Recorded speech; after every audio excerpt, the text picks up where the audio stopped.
Okay तो next topic जो आज हम पढ़ेंगे बेसिक कॉन्सेप्ट्स ऑफ केमिस्ट्री में वो है लॉज ऑफ केमिकल कॉम्बिनेशन। कुछ लॉज है, 6 लॉज है, तो उसमें से जो क्वेश्चंस आते हैं वो theoretical as well as numerical type के क्वेश्चंस होते हैं। ठीक है, तो क्या लॉज है, क्या उनके लिमिटेशंस है, किस तरीके के क्वेश्चंस आते हैं वो देखेंगे। ओके, तो लॉज ऑफ केमिकल कॉम्बिनेशन में जो पहला लॉ है that is law of conservation of mass। अच्छा, ये लॉ हम एक्चुअली पढ़ चुके हैं, है ना। परसेंटेज कंपोजिशन वाला जो टॉपिक हमने पढ़ा था, तो उसमें बोलो या अभी तक के जितने भी क्वेश्चंस हमने किए, ठीक है, केमिकल रिएक्शन रिलेटेड, तो उसमें ये लॉ पढ़ चुके हैं। तो लॉ ऑफ कंजर्वेशन ऑफ मास क्या कहता है? ये मास कहता है कि the mass of all the reactants and products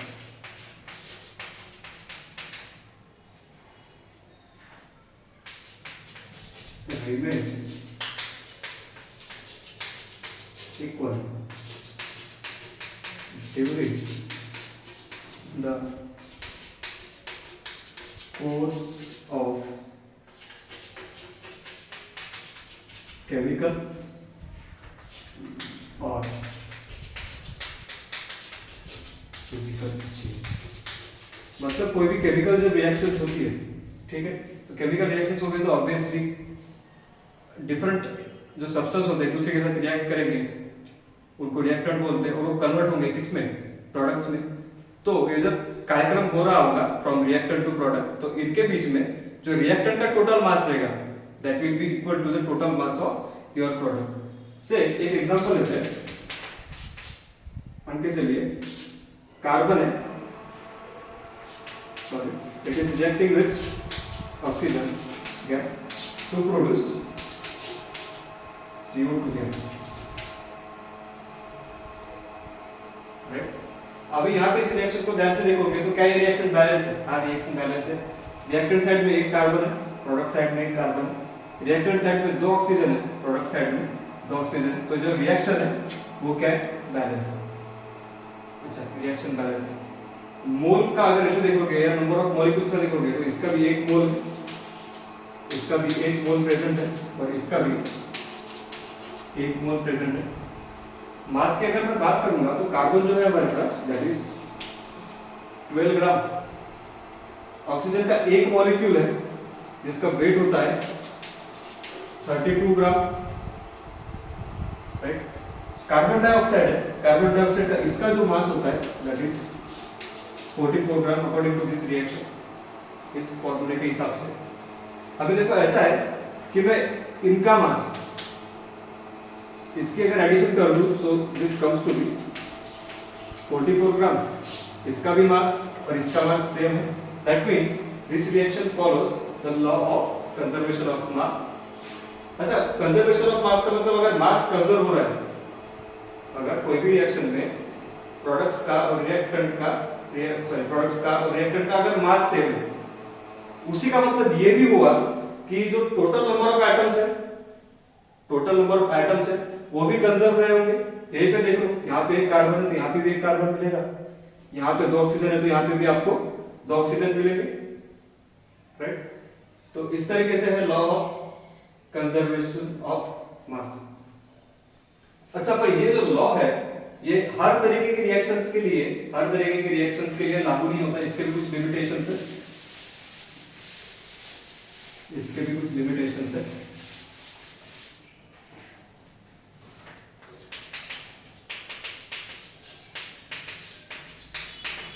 वो लिमिटेशंस क्या है?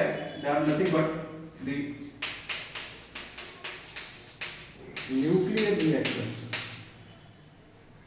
जो भी न्यूक्लियर रिएक्शंस होती है, जैसे न्यूक्लियर पावर प्लांट होते हैं, राइट, तो वहां पे जो न्यूक्लियर मटेरियल होता है जैसे यूरेनियम वगैरह हो गया, तो उनका कन्वर्शन किस में होता है, एनर्जी में होता है। किस इक्वेशन के हिसाब से, according to E equal to mc square, Einstein ने इक्वेशन दिया था। तो जो न्यूक्लियर रिएक्शंस होती है उनमें मास का कन्वर्शन होता है किसमें, एनर्जी में। तो ऐसे जो रिएक्शंस है, इन रिएक्शंस में जो आपका लॉ ऑफ कंजर्वेशन ऑफ मास है वो फॉलो नहीं होता। ठीक है,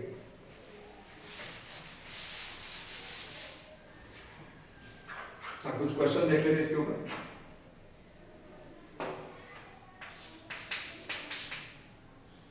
If 6.3 gram of sodium bicarbonate is added to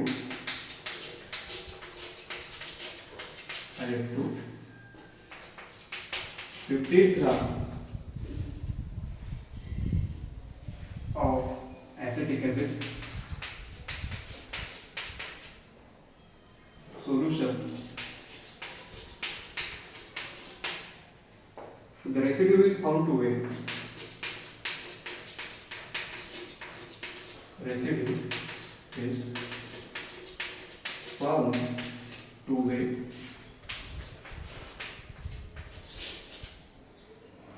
18 gram.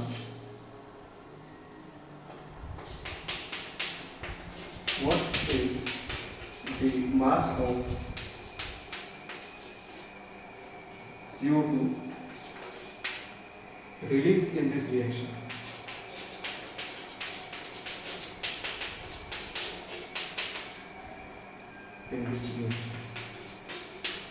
तो ये क्वेश्चन है, क्या क्वेश्चन है आपको, दो रिएक्टेंट दिए, कौन से सोडियम बाइकार्बोनेट, इसका रिएक्शन हो रहा है किसके साथ, acetic acid solution.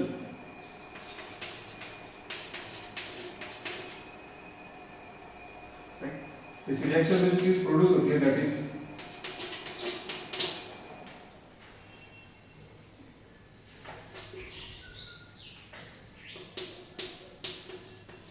CH3COONA plus H2O plus CO।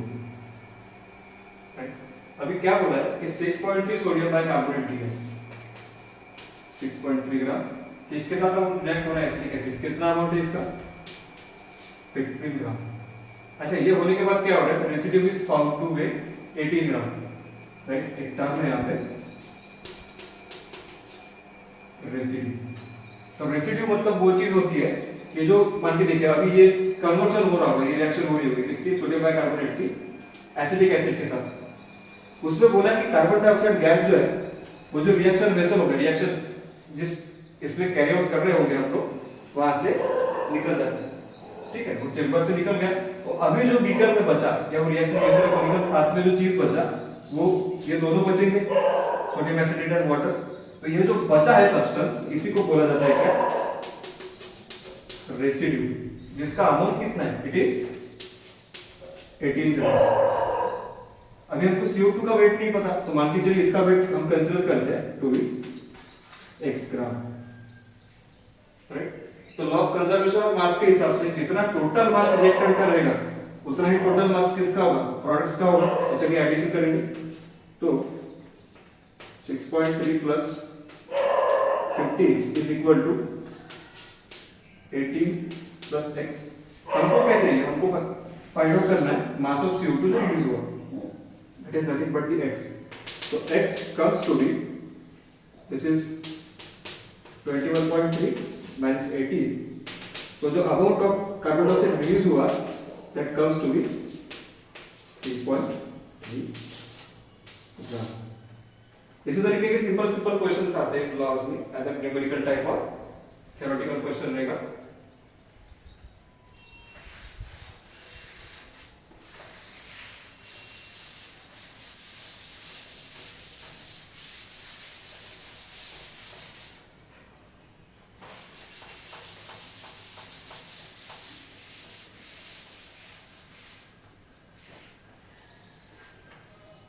Second term है law of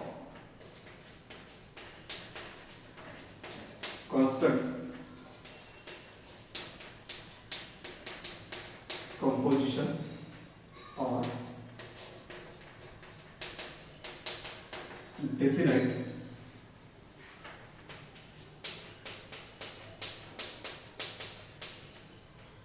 proportion. Okay. According to this law, क्या लॉ है? लॉ ऑफ कांस्टेंट कंपोजिशन और डेफिनेट प्रोपोर्शन. ये लॉ है the elements combine to form a chemical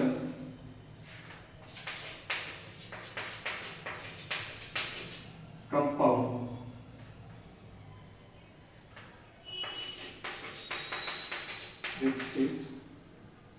which has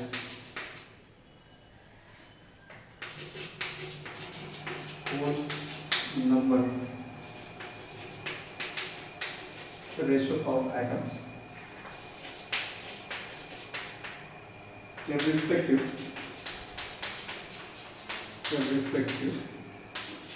of its source or method of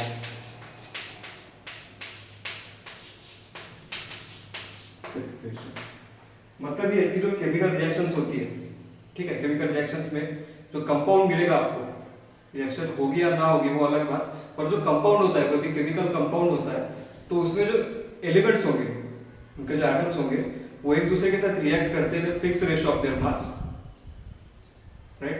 अब जो compound मिलेगा आपको, वो कंपाउंड का सोर्स क्या है, उससे उस पे ये डिपेंड नहीं करेगा कि कंपाउंड मतलब कंपोजिशन चेंज होगा नहीं होगा, ठीक है, कंपोजिशन रिमेन्स द सेम, उसका सोर्स चाहे कोई भी रहे, राइट. से फॉर एग्जांपल आप वाटर का एग्जांपल ले सकते हैं, राइट. अभी वाटर जो हम लोग डिफरेंट सोर्सेज से इसको निकाल सकते हैं, चाहे ये टैप वाटर हो सकता है, ये रिवर से निकाल सकते हो, इसको सी से निकाल सकते हो, या किसी केमिकल रिएक्शन में इसको सिंथेसाइज कर सकते हो, राइट. कोई भी मेथड से आप वाटर डिराइव करो, राइट. वाटर कोई भी मेथड से डिराइव करो, इसमें वाटर H2, इसमें जो हाइड्रोजन का और ऑक्सीजन का एक दूसरे के साथ रेशियो रहेगा, हाइड्रोजन टू ऑक्सीजन का जो रेशियो रहेगा, that always remains constant, that is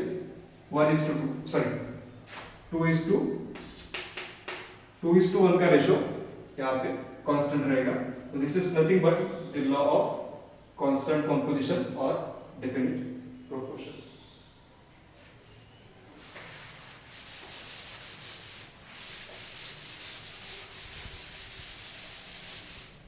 इस लॉ के भी कुछ लिमिटेशंस है, हर केमिकल रिएक्शन से चेंजेस के लिए या हर केमिकल टाइप के केमिकल कंपाउंड के लिए लॉ लागू नहीं होता.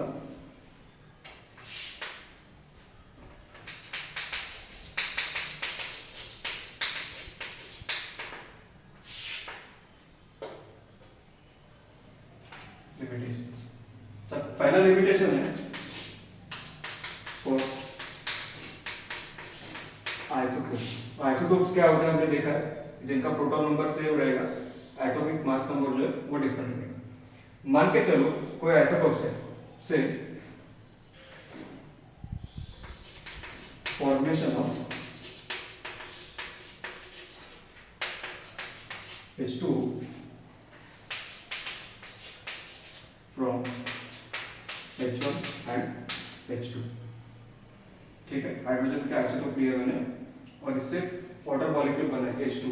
तो परसेंटेज ऑफ H1 देखेंगे, H2 में H1 का कितना होता है, 2 एटम्स प्रेजेंट है, मास 1 divide by total mass, that is 2 into 1 plus 16 into 1 comes to be 2/80 multiply करना होता है, this comes to be 2/80 into 1 is again 11.11%, right? Percentage for H1. Similarly percentage of H2 अगर लेता हूँ मैं, दो एटम होते हैं, एक का atomic mass 2 divide by 2 into 2 plus 16 into 1, so this comes to be, sorry again multiply by 100 करना होता है, is equal to 4 by 20 into 100, it is something by 20%. देखो अभी कंपाउंड सेम है, कंपाउंड क्या है, सेम है, एक ही चीज बना रहा है, H2O ही बना रहा है, ठीक है। पर जब मैं हाइड्रोजन के आइसोटोप्स कंसीडर करता हूँ H1 और H2, हाइड्रोजन के जब आइसोटोप्स कंसीडर करता हूँ H1 और H2, तो दोनों केस में अगर देखोगे यहाँ पे जो बनेगा H2O1 एंड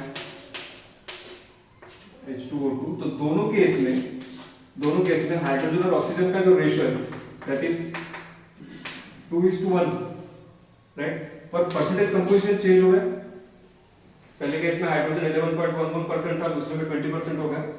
इस तरीके के अगर आइसोटोप्स रहेंगे तो ये लागू नहीं होगा।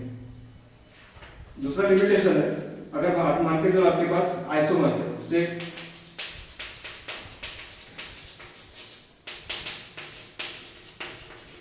फंक्शनल आइसोमर्स,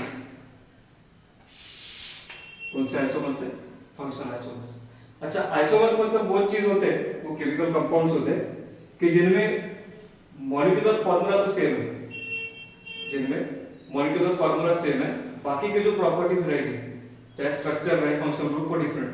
अब फंक्शनल आइसोमर अगर है तो इसका मतलब ये कि उनका जो कंपाउंड्स रहेंगे, ऑर्गेनिक कंपाउंड्स रहेंगे, उनका जो मॉलिक्यूलर फार्मूला होगा, उनका molecular formula remains the same, but जो फंक्शनल ग्रुप रहेगा वो वेरी करेगा। अब ये क्या होता है हम लोग आगे पढ़ेंगे, जब आइसोमरिज्म पढ़ेंगे ऑर्गेनिक में, तब इसको डिटेल में पढ़ेंगे।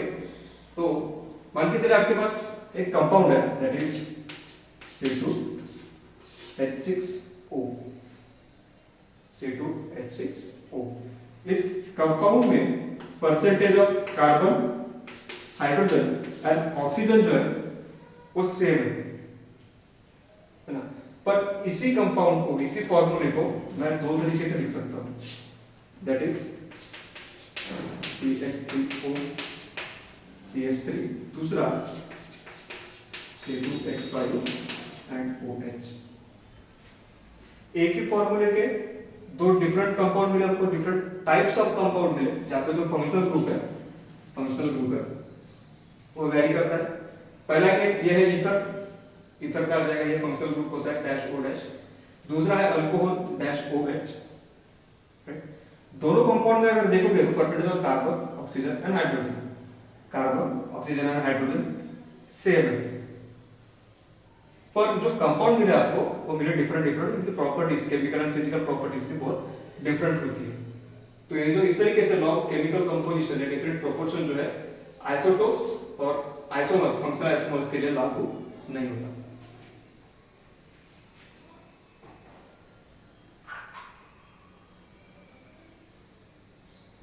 ओके, इसके ऊपर क्वेश्चन देखते हैं।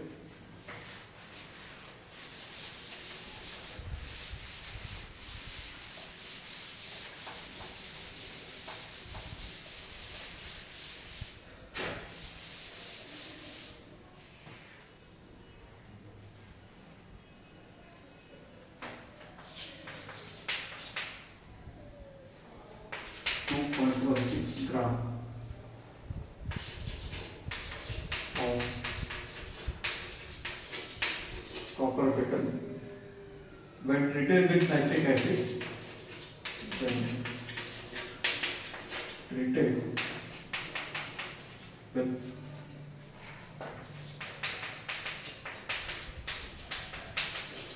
acid, followed by ignition of the nitrate, followed by ignition of the nitrate gave 2.7 gram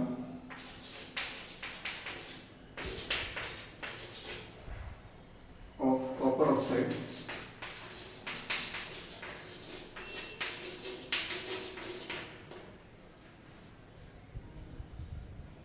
in another experiment.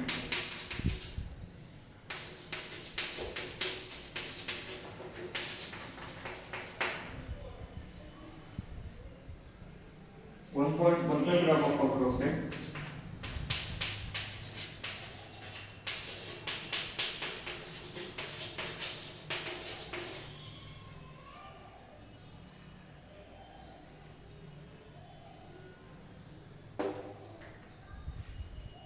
upon reduction with hydrogen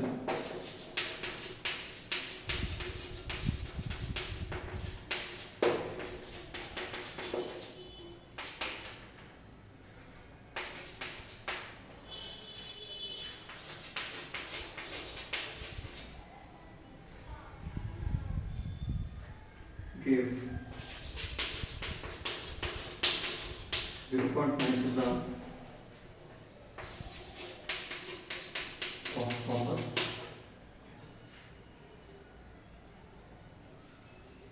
अभी आपको शो करना है कि जो डेटा दिया है show that above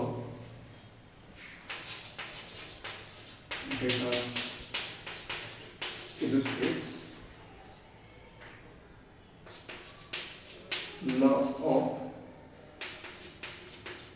constant contribution. दो डिफरेंट एक्सपेरिमेंट कैरी आउट किए गए, ठीक है। पहले एक्सपेरिमेंट में क्या किया तो कॉपर मेटल था, उसका समहाउ कन्वर्ट किया किसमें, कॉपर ऑक्साइड में। इतना कॉपर मेटल था, इसको इतने कॉपर ऑक्साइड में कन्वर्ट किया, कॉपर टू कॉपर ऑक्साइड, ठीक है। दूसरे एक्सपेरिमेंट में आपके पास कॉपर ऑक्साइड था, उसको रिड्यूस किया विद हाइड्रोजन दूसरे इसमें इनटू 0.92 ग्राम ऑफ कॉपर। अभी आपको ये दिखाना है कि ये जो है कांस्टेंट कंपोजिशन फॉलो करता है। ओके, पहले एक्सपेरिमेंट में क्या किया भाई, कॉपर मेटल था, इसमें नाइट्रिक एसिड डाल दिया, इसको कन्वर्ट कर दिया, इनफैक्ट मतलब हीट किया, इसको कन्वर्ट किया किसमें, कॉपर ऑक्साइड में। ओके, कॉपर कितना था 2.16 ग्राम। कॉपर ऑक्साइड कितना मिला आपको, कॉपर ऑक्साइड मिला आपको 2.7 ग्राम। तो यहाँ पे परसेंटेज ऑफ कॉपर जब निकालेंगे तो परसेंटेज ऑफ कॉपर आता है, कितना कॉपर था 2.16 प्योर कॉपर, कन्वर्ट हुआ किसमें, कॉपर ऑक्साइड में इनटू 100। तो इसमें कॉपर का जो अमाउंट है, ठीक है, तो देखेंगे तो this comes to be 80%, right. Second experiment में आपके पास क्या दिया था, सेकंड एक्सपेरिमेंट में यू हैड कॉपर ऑक्साइड, उसमें हाइड्रोजन ऐड किया आपने, उसको कन्वर्ट किया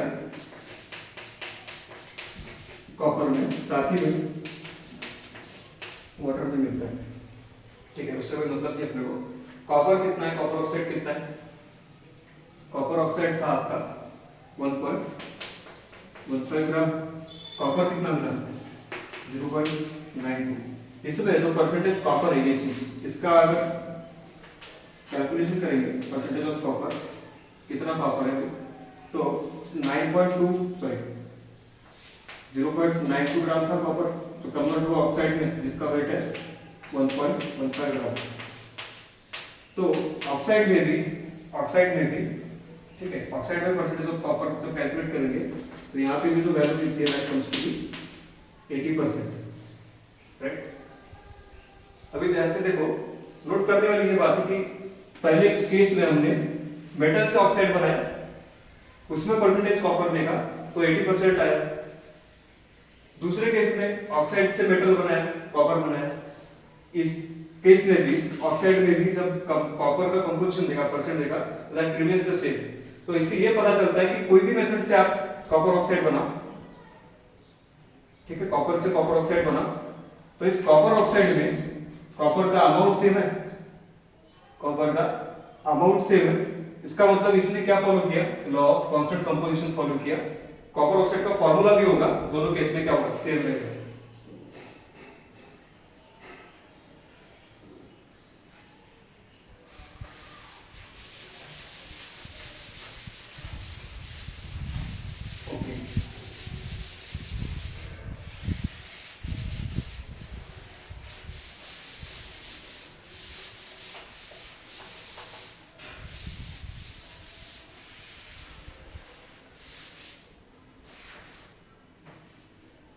तीसरा लॉ है, तीसरा लॉ है law of multiple proportion. Okay, क्या कहता है ये law? According to this law, where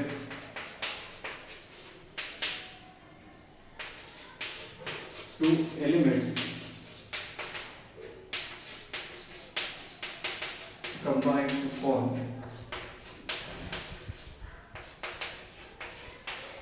two or more compounds, two or more compounds,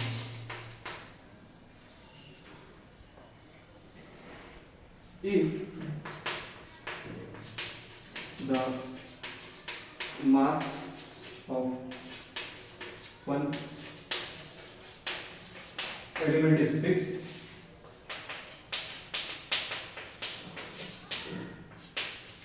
then other element is present in whole number ratio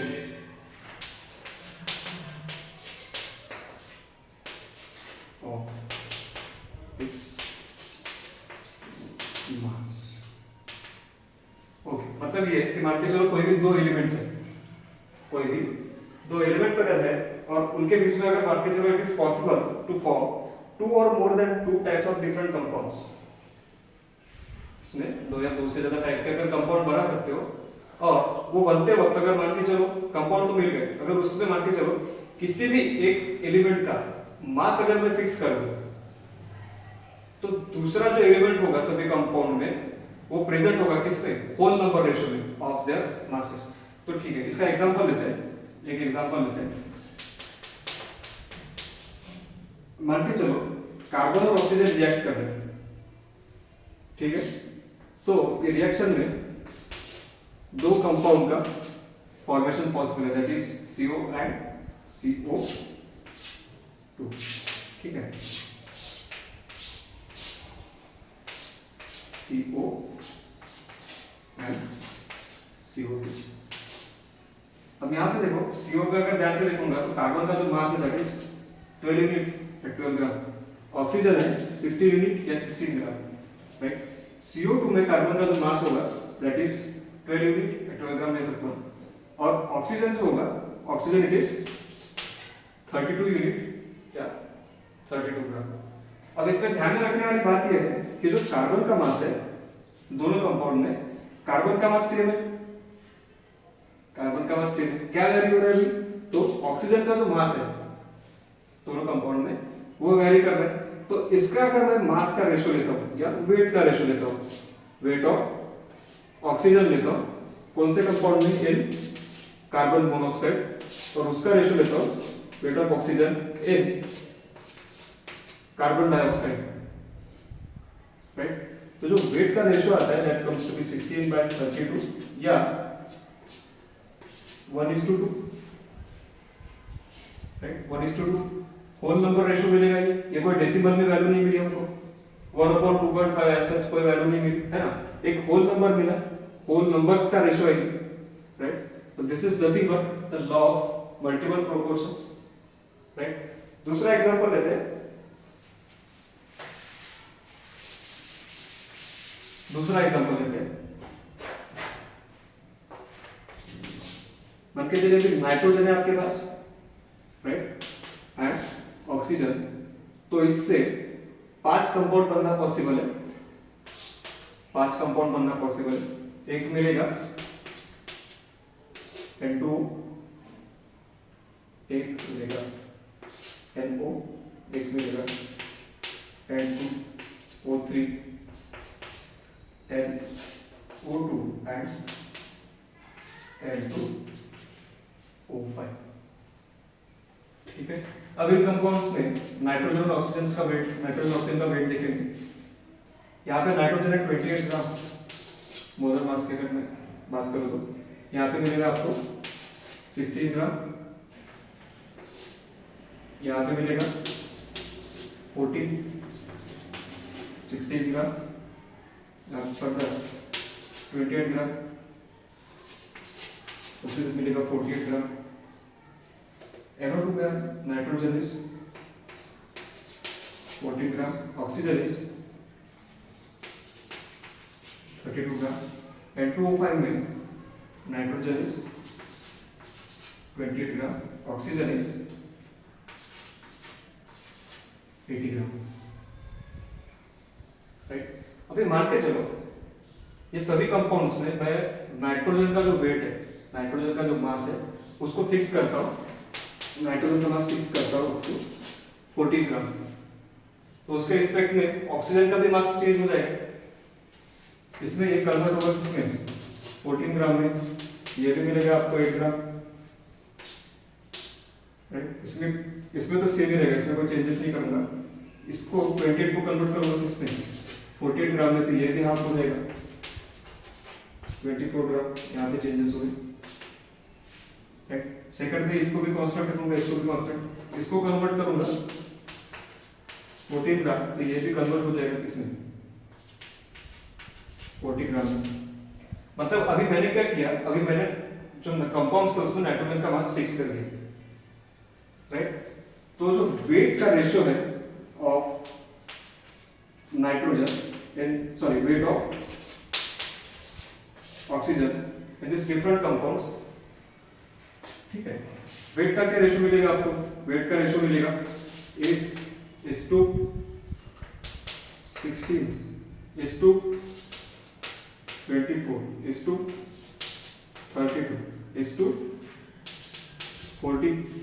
simply अगर इसको 8 से डिवाइड कर दूंगा तो जो रेशियो मिलेगा मास का ratio, that comes to 1:2:3:4:5। Right, इस तरीके से आप यहाँ पे देखो जो वेट का जो रेशियो मिला ऑक्सीजन का, दीज आर होल नंबर्स, कोई भी डेसिमल नहीं है, 1.1 या 2.3 इस तरीके से कोई डेसिमल नहीं है, एक होल नंबर का रेशियो मिला। तो this is nothing but the law of multiple proportion.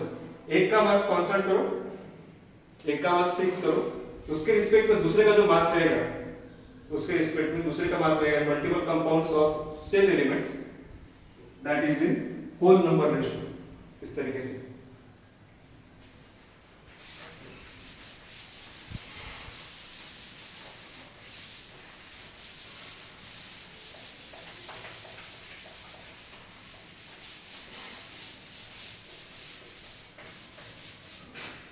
अच्छा, इस लॉ के भी कुछ लिमिटेशंस हैं।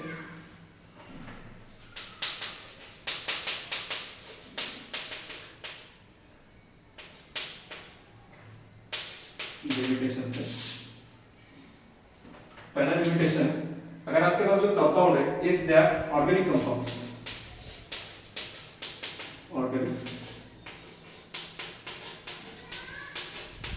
ऑर्गेनिक कंपाउंड जो है वो ये law of multiple proportion follow नहीं करते।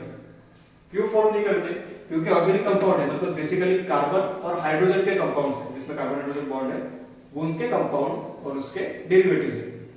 ठीक है, तो ये जो ऑर्गेनिक कंपाउंड्स है, इस ऑर्गेनिक कंपाउंड में जो कार्बन कंपोनेंट है, जो कार्बन है, कार्बन, राइट, तो कार्बन के पास एक प्रॉपर्टी होती है,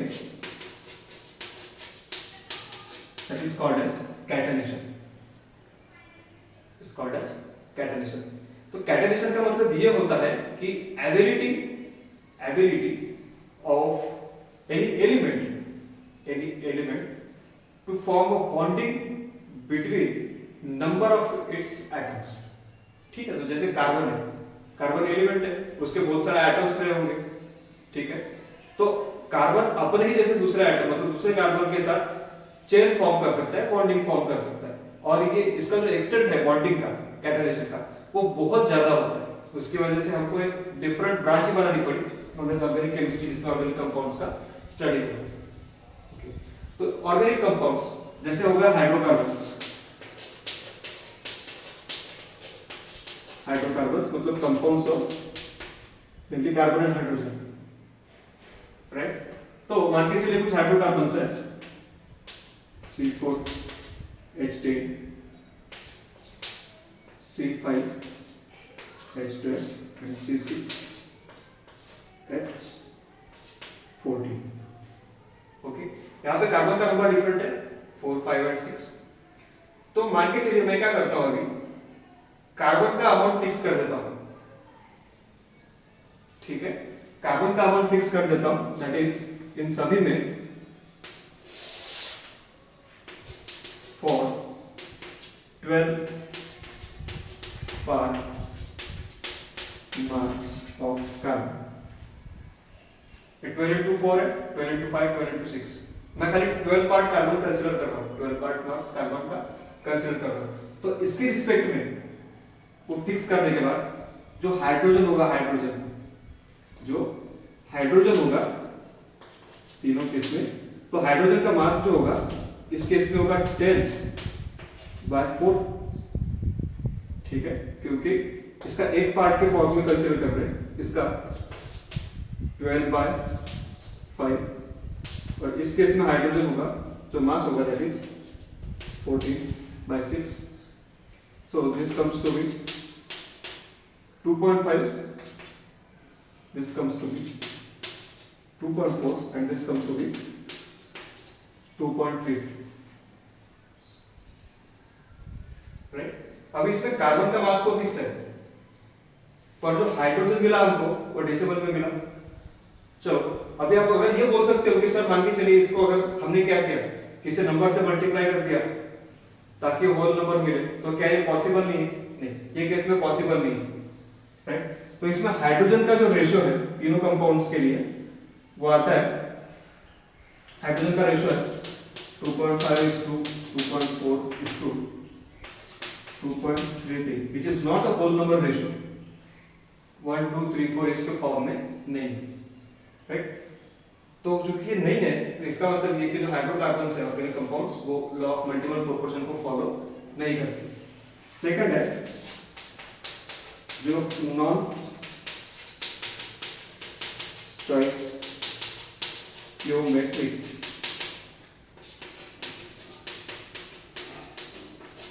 कंपाउंड्स होते हैं, नॉन स्टोइकियोमेट्रिक कंपाउंड्स जो होते हैं, नॉन स्टोइकियोमेट्रिक मतलब वो कि जिनका जो अमाउंट होता है, जैसे मान के चलो कि CO2 है, CO2, राइट। CO2 में कितना कार्बन है, एक एटम कार्बन का प्रेजेंट है और 2 एटम किसके, ऑक्सीजन के प्रेजेंट है। या आपको होल नंबर मिले, तो इसको बोलेंगे स्टोइकियोमेट्रिक कंपाउंड, इसको बोलेंगे स्टोइकियोमेट्रिक कंपाउंड, क्योंकि यहाँ पे होल नंबर प्रेजेंट है।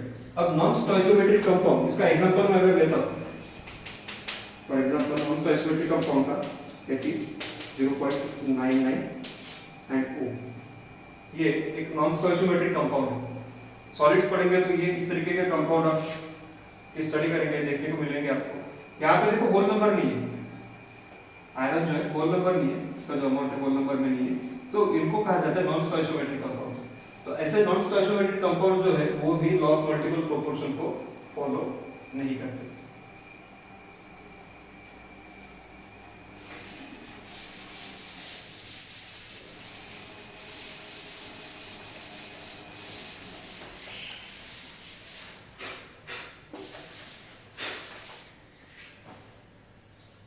ओके, क्वेश्चन देख लेंगे इसका। क्वेश्चन है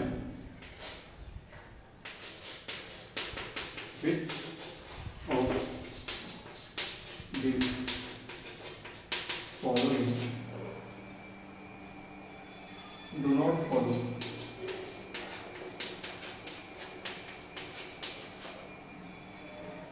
law of multiple proportion।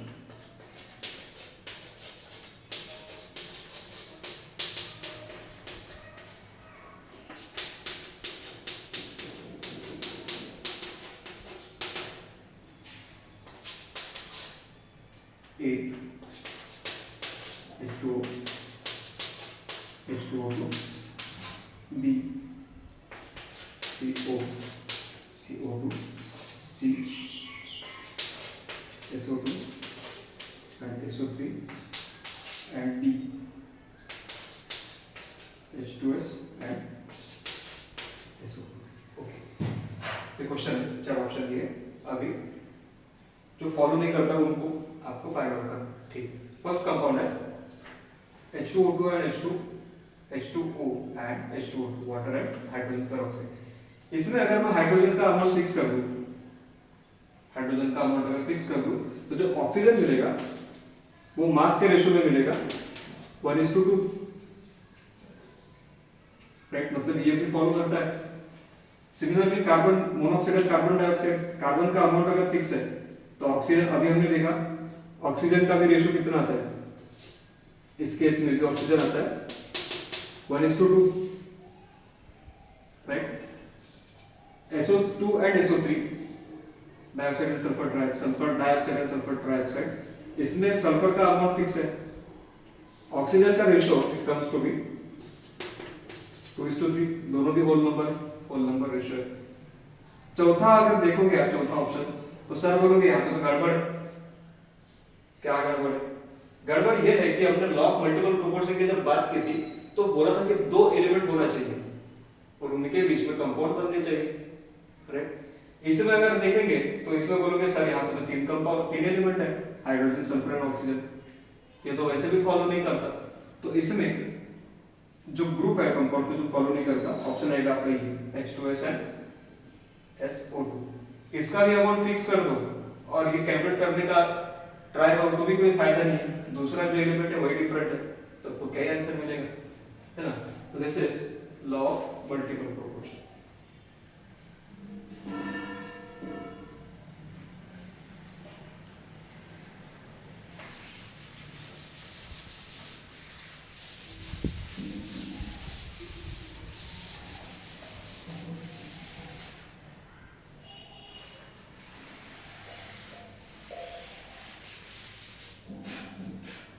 Fourth law है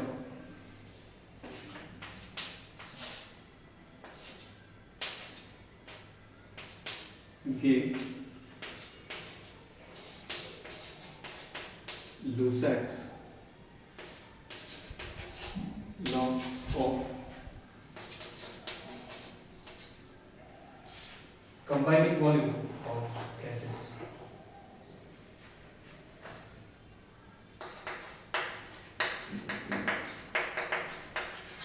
Combining volume of gases। अच्छा, बाहर जाके ये तो चिल्लाने लग जाना कि लुसाक था, गे था और उसका लॉ पढ़ा है, नहीं, नाम है उसका, ठीक है, लुई डी गे लुसाक, ऐसा नाम है उसका, लुई डी गे लुसाक, ठीक है। तो इसने वॉल्यूम, इसने जो ये दिया था, लॉ दिया था, वो गैसेस है, गैसेस के वॉल्यूम्स के कॉम्बिनेशन रिलेटेड दिया था। तो इसने बोला eight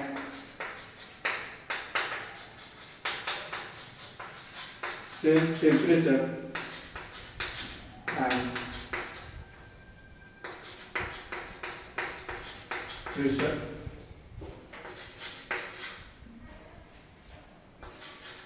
atoms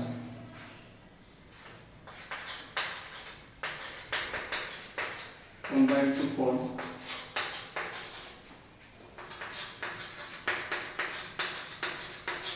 compounds and their volumes also combine। मतलब ये कि एटम तो कंबाइन हो रहे, एटम तो कंबाइन हो रहे, साथ ही साथ जो उनका वॉल्यूम रहेगा, है ना, मान के चलो कोई रिएक्शन से, ये रिएक्शन H2 गैस है प्लस Cl2, ये भी गैस है, ये दोनों कंबाइन होके 2 मोलर HCl गैस में बना है, राइट। तो इसने बोला है कि एटम्स तो कंबाइन होते हैं, डिफरेंट एटम्स या एलिमेंट्स कंबाइन होते हैं, मॉलिक्यूल्स कंबाइन होते हैं, इस तरीके का कंपाउंड मिलेगा। तो एटम्स कंबाइन होकर कंपाउंड बनाएंगे, पर ये होते वक्त उनका जो वॉल्यूम भी रहेगा वो भी क्या बोला, वो भी कंबाइन होता है। मान के चलिए कि इसका अगर वॉल्यूम है, मैं कोई एक यूनिट लेता हूँ, से 1 वॉल्यूम लेता हूँ। अब वॉल्यूम क्या है, वो कुछ भी हो सकता है, वो ml में हो सकता है, लीटर में हो सकता है ना, 10,000 लीटर में हो सकता है, कुछ भी हो सकता है। तो एक कोई भी वैल्यू अगर है हाइड्रोजन का, H2 का, and if it combines with 1 volume of chlorine, volumes combine होने के बाद जो आपको कंपाउंड मिलेगा HCl, इसका जो वॉल्यूम रहेगा that will be equal to the combined volume of this two, है ना। 1 को कंबाइन कर दो तो 2 मिलेगा, इस तरीके से। अब 1 वॉल्यूम ये क्या हो सकता है, 1 ml भी हो सकता है, 1 लीटर भी हो सकता है ना, 100 ml भी हो सकता है। सिमिलरली क्लोरीन भी एक वॉल्यूम मतलब ये भी 1 ml हो सकता है, 1 लीटर भी हो सकता है, या फिर 100 मिलीलीटर हो सकता है। ये जब कंबाइन होंगे तो इनके वॉल्यूम भी कंबाइन, मतलब ये आपको जो मिलेगा ये 2 ml मिलेगा, लीटर्स में होंगे तो 2 लीटर मिलेगा, या 100 ml के इसमें रहेंगे तो आपको ये 200 ml मिलेगा। नेक्स्ट टॉपिक जो पढ़ेंगे इसमें स्टोइशियोमेट्री, है ना। स्टोइशियोमेट्री जब पढ़ेंगे तो ये और अच्छे से और क्लियर होगा आपको। फिलहाल ये यही ध्यान में रखो कि गैसेस है, तो जब तक कि उनका टेम्परेचर और प्रेशर सेम है, जब तक कि उनका टेम्परेचर और प्रेशर सेम है, और सेम टेम्परेचर प्रेशर पे अगर गैसेस कंबाइन हो रहे हैं टू फॉर्म अ कंपाउंड, तो उनके वॉल्यूम भी कंबाइन होंगे, राइट। यही है अपना Gay Lussac's law.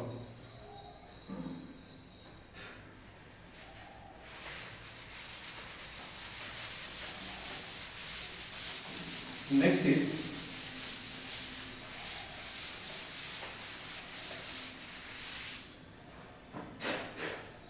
Avogadro's law.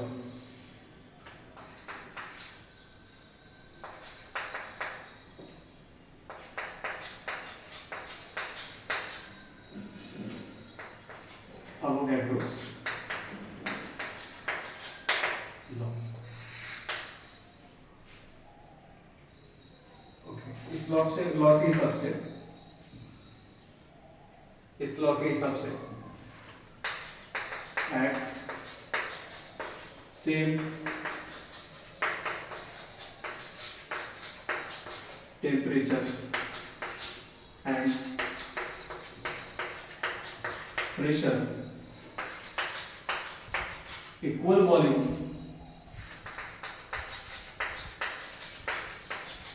of gases contains equal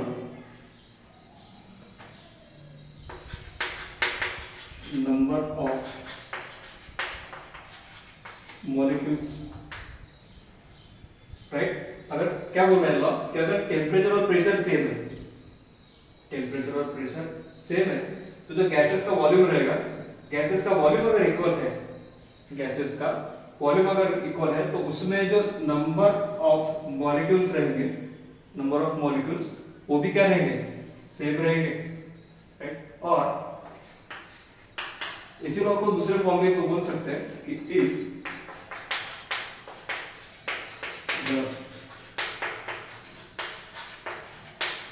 temperature and pressure is same, then the ratio of volumes of gases is equal to the ratio of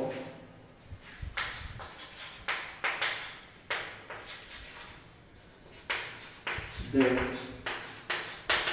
number of molecules, right। Number of of molecules को अगर मैं Na से multiply कर दूं, ठीक है, number of moles मिला, क्या होता है, ये नंबर ऑफ मॉलिक्यूल्स बोल सकता हूं और नंबर ऑफ मोल्स भी बोल सकता हूं, राइट? क्यों? देखो इस सेकंड लॉ के हिसाब से देखो, अगर टेम्परेचर और प्रेशर सेम है, टेम्परेचर और प्रेशर अगर सेम है, तो जो गैसेस का वॉल्यूम्स का जो रेशियो रहेगा, that will be equal to ratio of their number of molecules or moles. Example के तौर पर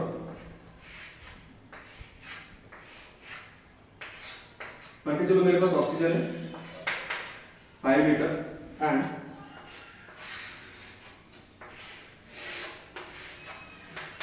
नाइट्रोजन है 15 लीटर। दोनों के दोनों मेजरमेंट जो है, वॉल्यूम के दोनों मेजरमेंट मान के चलो वो मैंने लिया है at STP, standard temperature pressure 0 degree Celsius and 1 atmospheric pressure, right? और इस कंडीशन में जब मैंने वॉल्यूम कैलकुलेट किया तो मुझे वॉल्यूम मिला 5 लीटर और 15 litre for O2 and N2 respectively, right? अभी मान के चलो जो oxygen and nitrogen, they are following ideal behaviour, ideal gas equation follow कर रहे हैं, राइट? क्या ideal gas equation? Kv is equal to nRT। अब हमने क्या किया, STP लिया, मतलब प्रेशर तो कांस्टेंट हुआ, टेम्परेचर कांस्टेंट हुआ, R ये तो बचपन से ही कांस्टेंट है जब से गिरे हुआ, ठीक है? तो यहाँ पे वेरिएबल क्या दिख रहे हैं हमको, ये दो चीज वेरिएबल दिख रहे हैं। तो ऑक्सीजन के लिए आइडियल गैस इक्वेशन क्या होगा?